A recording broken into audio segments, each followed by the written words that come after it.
Bila seorang musibat ni keluarkan statement pasal mengutuk aktivis dan peserta Sumut Flotilla ni, yang mana dia bagi tahu peserta-peserta ni cuma nak nama, sebab tu join Sumut Flotilla. Kepala bana. Diorang pun dah tahu sebelum pergi dekat Gaza tu memang diorang akan ditangkap. Misi sebenar diorang ni bukan nak buka mata, tapi nak buka ni hati. Hati kau yang dah lama tak ada sifat manusia, yang lama beranakkan binatang kat dalam hati kau. Cuba kau fikir balik, saudara-saudara kita, saudara-saudara aku dekat Palestin yang tengah susah, tengah ditindas. Dan sebabkan benda ni, Israel dah koyak. Sebab benda ni, banyak negara-negara yang dah buka hati, tapi kenapa hati kau ni tetap juga busuk? Cukup-cukuplah tu, wahai musibat.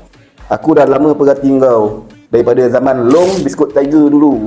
Masa tu memang aku sokong kau, tapi kali ni kau ni merepek.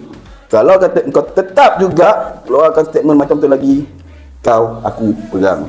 Ingat, Sultan Bagger tak bagi muka dekat orang macam ni.